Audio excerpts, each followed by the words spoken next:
Cześć, dziś zabierzemy Was do Cefalu, pięknie położonego sycylijskiego miasteczka zwanego miastem Normanów. Zazwyczaj preferujemy spokojne okolice blisko natury, jednak Cefalu to miasteczko, które uważamy, że warto dodać do listy miejsc do odwiedzenia podczas eksplorowania Sycylii. Co czyni je tak niepowtarzalnym? Malownicze plaże i wody Morza Tyreńskiego dochodzącego do samych kamieniczek, urokliwe uliczki, średniowieczne zabytki oraz wyjątkowe położenie pod masywem skalnym zwanym La Rocca di Cefalu tworzą wyjątkowy klimat tego miasteczka. Dodatkowo do Cefalu możecie udać się tak jak i my, malowniczą trasą pociągiem, czy to od samej Messeny czy Palermo, tuż nad samym morzem, co samo w sobie jest niezapomnianym przeżyciem. Zapraszamy Was zatem do wspólnego zwiedzania Cefalu. Cześć, jesteśmy dzisiaj w Santo Stefano di Camastra na stacji kolejowej. W jaki sposób kupuje się tu bilety, bo niektórzy jak są pierwszy raz mogą się zakręcić. Najpierw kupujemy w biletomacie. No i teraz jak wydrukuję wszystkie bilety, to przed wejściem musimy, słuchajcie, skasować. Wkładamy, przesuwamy w lewo i kasuję. Pokaż, jak wygląda skasowany. Dziura, jak kiedyś u nas. Ta stacja fajna, zaraz przy morzu. Będziemy jechać wzdłuż morza. Chciałem powiedzieć, że to jest bardzo fajna alternatywa, jeżeli chodzi o podróżowanie też. Jak nie chcecie wynajmować auta, bo możecie dolecieć czy to do Katanii, czy do Palermo i z Palermo też przejechać sporą część Sycylii właśnie pociągiem. My z Santo Stefano do Cefalu zapłaciliśmy za 4 osoby 19 euro. Jest to jakaś fajna, ciekawa alternatywa w pięknych okolicznościach przyrody. Mamy odjazd o 9:39. Pociąg jedzie, jak widzicie, do Palermo.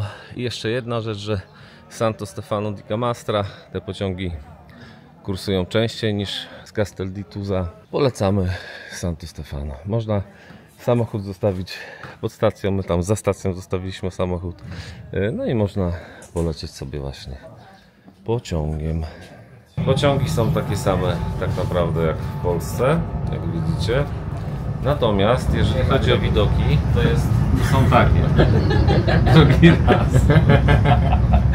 Ale czasem zdarzają się właśnie takie widoki, jak się jedzie pociągiem, więc bardzo fajna, ciekawa podróż może być, że co jakiś czas człowiek ma wrażenie, jak nie widać ziemi, jakby sobie statkiem płynął. Jedzie się wzdłuż morza. Dojeżdżamy. Generalnie chciałbym zwrócić Wam uwagę, bo zawsze mi się nie udaje zwrócić uwagę na moją koszulkę. Freedom is a state of mind, czyli wolno się stanął u nas. To tak przy okazji. Dojeżdżamy do Cefalu, stacji głównej. Ludzi dużo. No oni jadą właśnie do Palermo centralne i potem na samoloty. Zaraz. Także zobaczcie, ludzi dość sporo. I jesteśmy w Cefalu na stacji. No ludzi sporo wsiada. No bo to jest pociąg, który dojeżdża do Palermo, a jak wiadomo w Palermo jest lotnisko.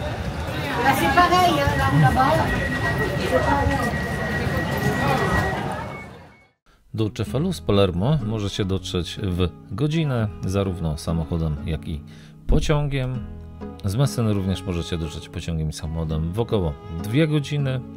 Natomiast z Katanii samochodem również około 2 godziny, ale już środkową częścią Sycylii.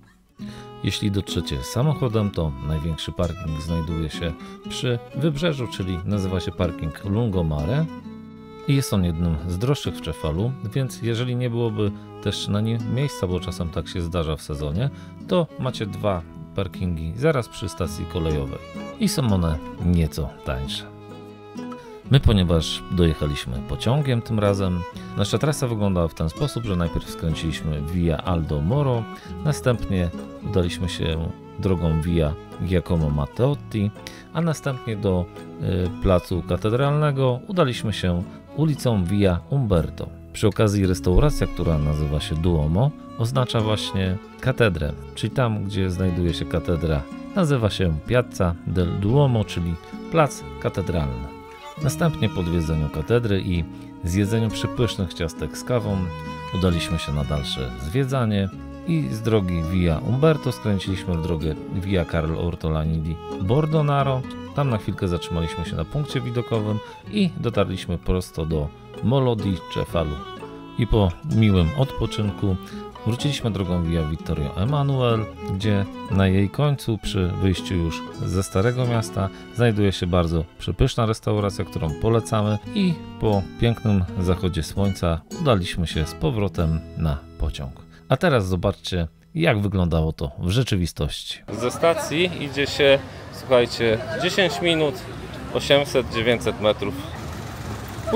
Pójdźmy tam, no właśnie trzeba uważać naprawdę, słuchajcie, na nich, bo oni w ogóle nie zwracają uwagi, nie?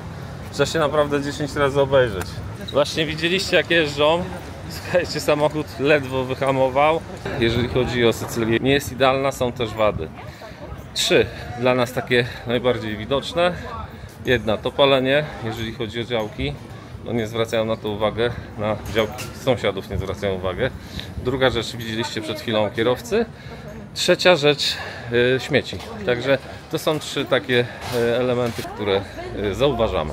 Także nie jest tylko różowo i sielankowo, ale za to idziemy sobie tą uliczką i to robi klimat. Także tutaj już te uliczki, gdzie zaczynają pojawiać się te stare kamienice, czyli Stare Miasto, już zaczyna to wyglądać bardzo ładnie, bardzo fajnie. A teraz na szybko krótka historia Cefalu. Cefalu to miejscowość i zarazem gmina we Włoszech, jak widzieliście na mapach, 50 km na wschód od Palermo. Nazwa miasta pochodzi od greckiego kefale, co oznacza przylądek, gdyż leży u stóp potężnej skały Rocca. Początki Cefalu są mało znane. Kiedyś u podłoża masywnego skalnego La Rocca znajdowała się prawdopodobnie grecka fortyfikacja z V wieku przed naszą erą.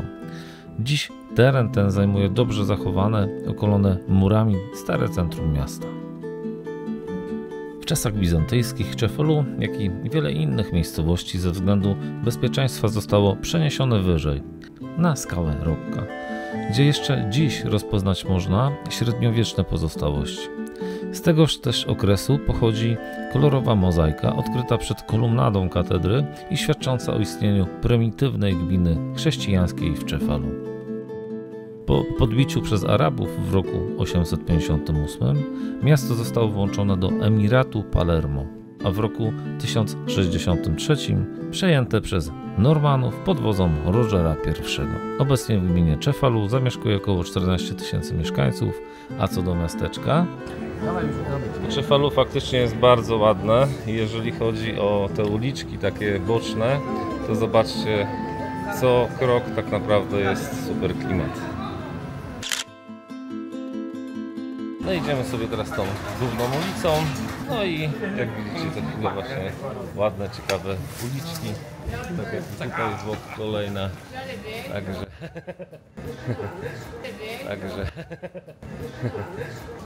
No i powiem wam, że jeżeli chodzi o te ciastka, to naprawdę Sycylijczycy umieją w ciastka. Naprawdę, umieją w ciastka. Umieją w ciastka. A tam dalej z tyłu dopatrzyłem. To przebija moje cartoccio ulubione. Ale to Maritoso też wygląda ciekawie. Jest napisane? Co to? Tak, jest.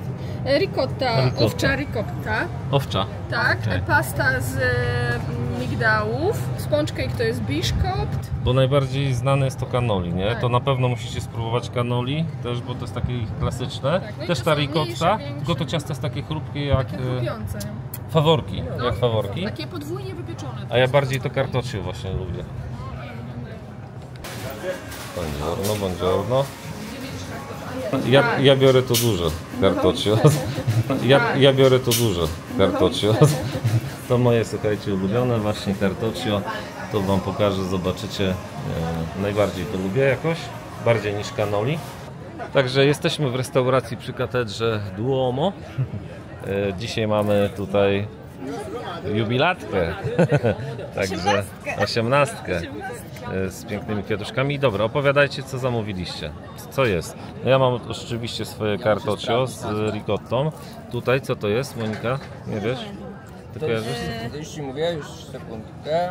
Ja mam torta Casatina Delicia. Sicilina. Jak? Casatina Sicilina. Casatina Sicilina, zobaczymy. Asia, masz? Torta Delicia. Torta z Delicia. kremem pistacjowym, bo są różne wersje. Okej. Tutaj mamy Casata al forno. Casata al forno, taki sernik, tak? Serniczek. A tutaj mamy Małe, cartoccio. piccolo cartoccio, a to grande Jeszcze chyba z cartoccio. czekoladą w środku. Tak, jeszcze widzę jakaś tam czekoladka, coś innego, ale to moje ulubione. No i kaweczki, 2 americano i 2 Latte macchiato. latte macchiato. Bon appetit. Nie wiem, ale dobre. Dobra, to jest mój smak. Co, ten serniczek? Weź pokaż, ja też chcę spróbować. Weź mi nabij. Próbujemy wszyscy od wszystkich.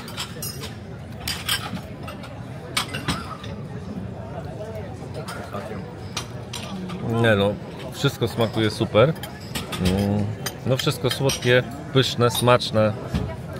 Nie są to, słuchajcie, takie tandetne słodycze, ciasta, tylko naprawdę są przepyszne, tak? A to jak Ci smakuje, Asiu? Trochę za słodkie to dla mnie akurat jest to jedno, ale No ale smaczne. ale serniczek, Serniczek, nie? Serniczek. A Twoje też tutaj super z tymi... Pistacje są mega. pistacje i migdały tu są, a na No, górze daj mi. jeszcze orzechy.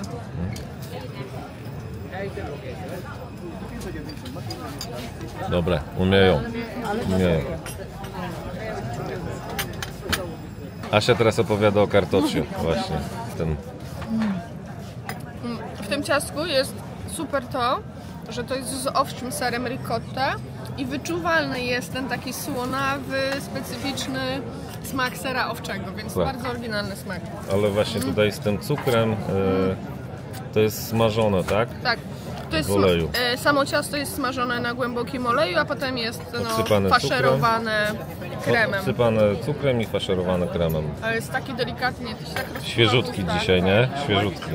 No, zjedliśmy przepyszne ciasteczka w Duomo. No i teraz udajemy się w kierunku katedry. Katedra została wybudowana w latach 1131-1240. Jeżeli chodzi o architekturę, to przeplatają się tutaj łuki tworzące dekoracje apsyd, no i w wyższej części transeptu. Zaczerpnięte zostały z architektury, no jak zwykle to na Sycylii bywa, arabskiej. No i katedra w 2015 roku została wpisana na listę Światowego Dziedzictwa UNESCO. No i katedra znajduje się obok Rocca Grande, czyli Wielkiej Skały.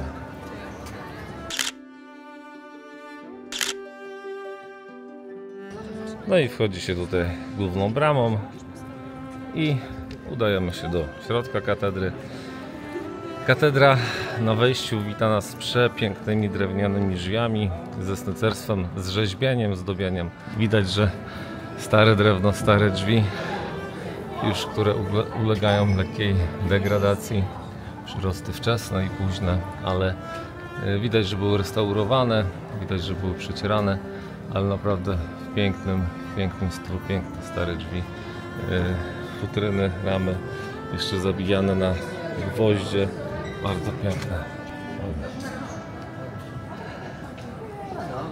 Nawa główna została zbudowana wzorując się na klasztorze w Cluny, natomiast wpływy anglosaskie widoczne są w przejściach umożliwiających przemieszczanie się po wyższych częściach budowli. Widzicie tutaj pod spodem takie drewniane belki, drewniany sufit. Z kolei przeplatające się łuki tworzące dekoracje apsydu, o którym wspomniałem, i wyższej części transeptu zaczerpnięte zostały z architektury arabskiej. Można również odnaleźć elementy sztuki bizantyjskiej. Przykładem są choćby te mozaiki pochodzące z 1148 roku.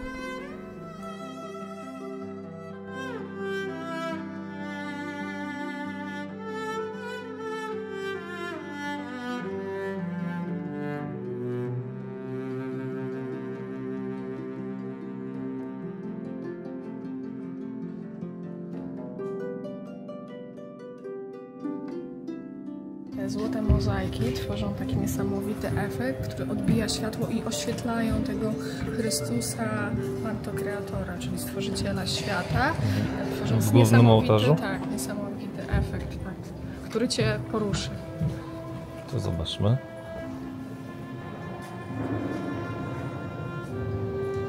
Faktycznie pięknie odbija to światło, te mozaiki.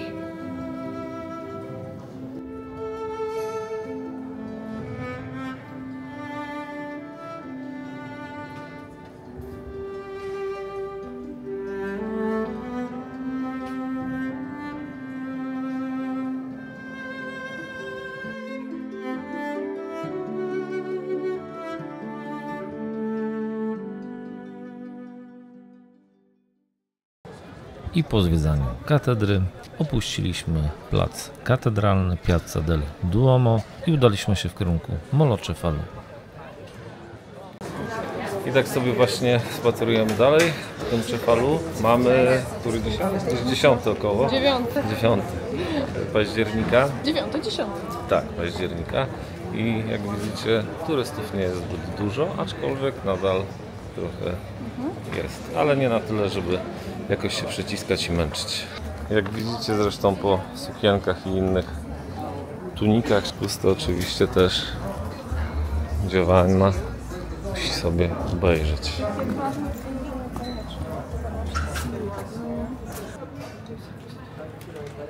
Ale łódeczka pięknie wpłynęła.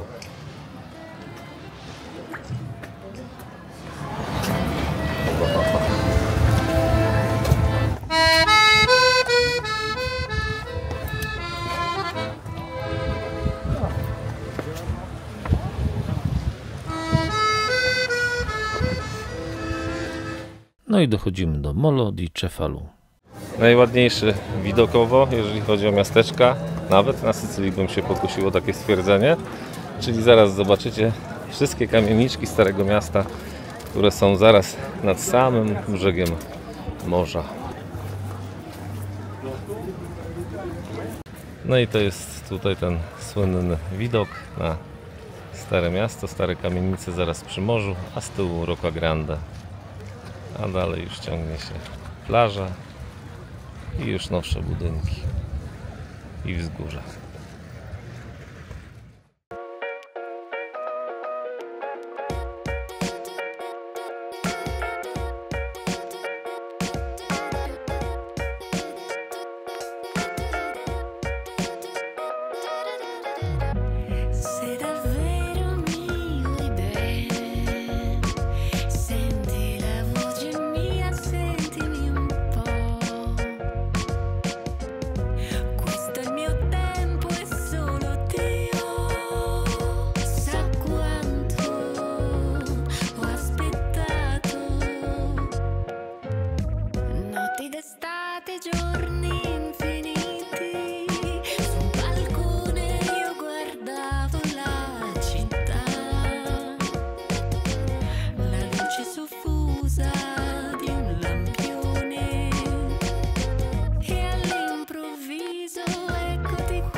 Tam prosto z portu idzie się w kolejną uliczkę i to jest taka atrakcja, jeżeli chodzi o bramę. W tej bramie właśnie, jak widzicie, dużo osób sobie robi zdjęcia. To jest bardzo fajny widok, ciekawy, aczkolwiek dzisiaj, poprzednio jak byliśmy, było ładniej. Dzisiaj te parasole troszeczkę psują klimat. W tej bramie kręcono najnowszą część Indiana Jones. Idąc dalej Via Vittorio Emanuele sobie drogą, idziemy do starej zabytkowej pralni. Też kolejny taki punkt dla zwiedzających. Zobaczmy stare pralnie zabytkowe. O, z góry wygląda to tak. Lavatoio Medievale, czyli średniowieczna pralnia, jest zasilana w wodę z rzeczki Cefalino, która przechodzi przez 22 małe ujścia, z czego 15 jest w kształcie głowy lwa, aby dalej 2 tunelami wyrytymi w skale spłynąć do morza. I tak właśnie kiedyś tutaj w Cefalu prano. I jak sobie tak zwiedzamy i chodzimy po tych wszystkich włoskich uliczkach, to musimy powiedzieć Wam nasze wnioski, że jeżeli ktoś lubi takie typowo klimatyczne włoskie miasteczka, to Cefalu jak najbardziej spełni oczekiwania. Jak najbardziej tak, chociaż tutaj jest oczywiście dużo sklepików z pamiątkami chińskimi, nazywajmy rzeczy po imieniu, ale uliczki są piękne, kameralne, takie typowo włoskie. No i Cefalu jest nad morzem, tak? Więc, a jest jeszcze bardzo dużo takich małych, średniowiecznych miasteczek, które są na wzgórzach i one są już mniej komercyjne. Tak, ale klimat jest fajny. Jest fajny. Tak jest. No ale pośród tej chińszczyzny można też znaleźć fajne miejsca, jak tutaj Art Studio, ręcznie malowane obrazki. Więc jakbyście byli ciekawi, chcieli wesprzeć lokalnych artystów, którzy sami tutaj malują, to bardzo polecamy takie miejsce.